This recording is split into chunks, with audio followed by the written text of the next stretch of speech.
महाराज की जय हो, यज्ञ नारायण भगवान की जय हो। सूक्ष्म रूप से विराजमान परम पूज्य गुरुदेव, वंदनीय माता जी और गायत्री माता के चरणों में कोटि कोटि वंदन।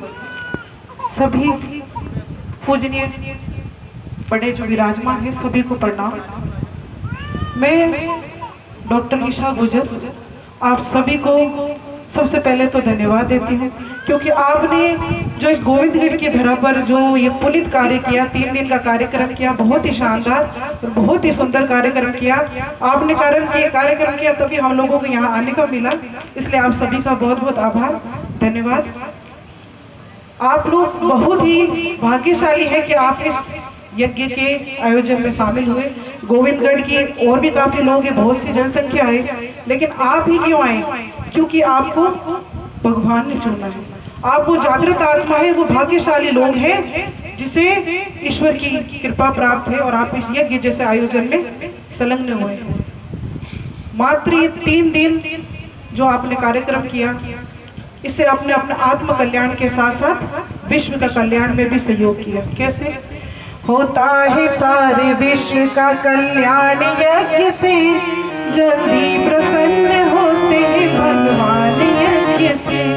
तो ये यज्ञ है, इसे 3 दिन का कार्यक्रम न बनाकर अपने जीवन में जो यहाँ गुरुदेव के विचारों से आपको अवगत कराया गया, उन विचारों को जीवन में अपनाएं, जीवन में आत्मसात कर ले, उन यज्ञ और गायत्री को जीवन में अपनाएं। और आज का दिन देख लेना और आने वाला आपका जो समय वो देख लेना, आपका जीवन में बहुल्य परिवर्तन होगा।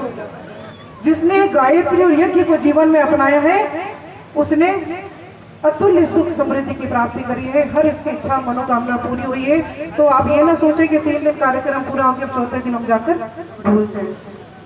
कल से ही अपने घर में आप गायत्री का मंत्र, गायत्री की साधना, चाहे 1 माला स्टार्ट नहीं कर सकते तो 24 गायत्री मंत्र से ही आप शुरुआत करें और धीरे धीरे इस साधना को बढ़ाएं।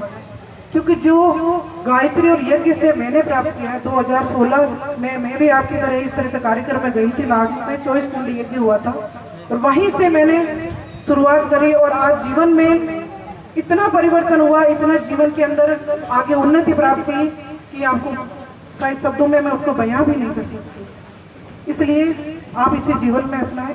और सबसे बड़ा योगदान होता है घर में नारी का। हम कहते हैं हमारे पास समय नहीं है, टाइम को नहीं था, घरा टावर छोटा है, घरा बिया है, आदमी ड्यूटी जाती है, काम करना है, खाना बनाना, ये दुनियादारी है। जब तक जिएंगे ऐसे ही चलती रहेगी, कभी खत्म नहीं होती। समय किसी को नहीं मिलता, समय निकालना पड़ता है भगवान के काम के लिए, अच्छे काम के लिए समय निकालना पड़ता है। और सबसे बड़ा अपने आप के लिए, आप जो शरीर के पीछे भाग रहे हैं ना, मेरा ये काम, मेरा खाना, मेरा बैठना उठना, ये सब आपके शरीर के काम है, लेकिन आप अपनी अंतरात्मा, उसके लिए आप कुछ नहीं करते। सुबह से लेकर शाम तक 24 घंटे का समय हम अपने इस शरीर के लिए व्यतीत करते हैं ना। कभी हमने पूछा अपने आप से, स्वाध्याय एक उसमें आया था आपके संविधान धारण के अंदर, स्वाध्याय मतलब स्वयं कहते हैं। कभी आपने अपने आप से आईने में पूछा कि मैं वास्तव में कौन हूँ? आप कौन हैं? आप एक शरीर नहीं है। आप अपना नाम बता देंगे, परिचय बता देंगे, फलाना गांव का हूँ, फलाना हूँ, डॉक्टर हूँ, टीचर हूँ, वकील हूँ।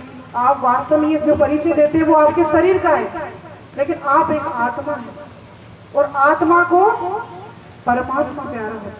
इसलिए कुछ समय अपने आप के लिए निकालें, अपनी अंतरात्मा के लिए निकालें, धर्म का काम करें, अच्छा काम करें, सत्संग करें, भगवान का नाम लें, जो भी आपको आए, जब तब नाम जो भी आपको आए वो करें। और नारी वो शक्ति है जो घर को घर बनाती है, स्वर्ग बनाती है, मंदिर बनाती है। पुरुष एक दीवार का मकान बना के आपको दे देता है, लेकिन जब पति पत्नी दोनों घर में प्रवेश करते हैं तो वो क्या होता है? घर बनता है। और जब घर में सब पूरा परिवार और बच्चे सहित आप रहते हैं तो वो क्या होता है? सब प्रेम से रहते हैं, तब परिवार आपका पूरा प्रेम से रहता है तो मंदिर हो जाता है। और जहाँ बड़ों का, अतिथि का मान सम्मान होता है, पूजा अर्चना होती है, वही धरती का स्वर्ग। स्वर्ग के लिए आपको ऊपर तक जाओगे तो क्या पता कैसा है, लेकिन धरती पे ही आप स्वर्ग बना सकते हो। और यही हमारे गुरुजी की चेतना थी, संकल्प था कि हर मनुष्य में देवत्व जगे और ये धरती स्वर्ग के समान। मनुष्य देवता बने बने ये धरती स्वर्ग समा, यही संकल्प हमारा, यही गुरुदेव का संकल्प था। और उसी संकल्प को पूरा करने के लिए हम जो ये बैठे हुए पीले कपड़े गायत्री परिवार वाले इस यज्ञ को घर घर गायत्री यज्ञ को फैलाने के लिए जाते हैं। और आप सबसे यही अनुरोध करते हैं कि यज्ञ और गायत्री को जीवन में अपनाएं, अच्छे कर्म करें। बलिवेश यज्ञ के बारे में आपको बताया, हर महिला भोजन बनाती है। पहले घरों में चूल्हा होता था, आजकल चूल्हा नहीं है, तो गैस के बर्नर है, तो गैस के बर्नर पे आपको पात्र बनाया। अभी आहुति दी, आपको अच्छा लगा या नहीं लगा? 2 घंटे 3 घंटे तपती धूप का आपको पता ही नहीं लगा, क्योंकि आनंद आ रहा था। भगवत की प्राप्ति होती है, भगवान से आत्मसात होने लगता है, अपनी भावना भगवान से मिलती है, तब हमें आनंद आता है। सब गर्मी धूप सब कुछ हम भूल जाते हैं।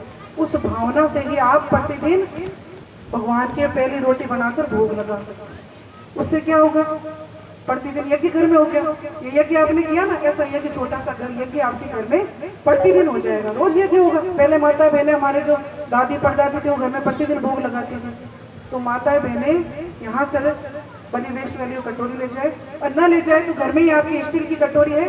हमारे ये नहीं कि आप यहाँ से लेके जाए, घर में भी आप स्टील की कटोरी बनाकर भगवान को प्रतिदिन भोग लगाए। उससे क्या होगा? जैसा अन्न वैसा मन। आप जैसा भोजन बनाएंगे, भगवान को भोग लगाएंगे, उसके बाद आपके परिवार के लोग खाएंगे तो वो भोजन प्रसाद होगा।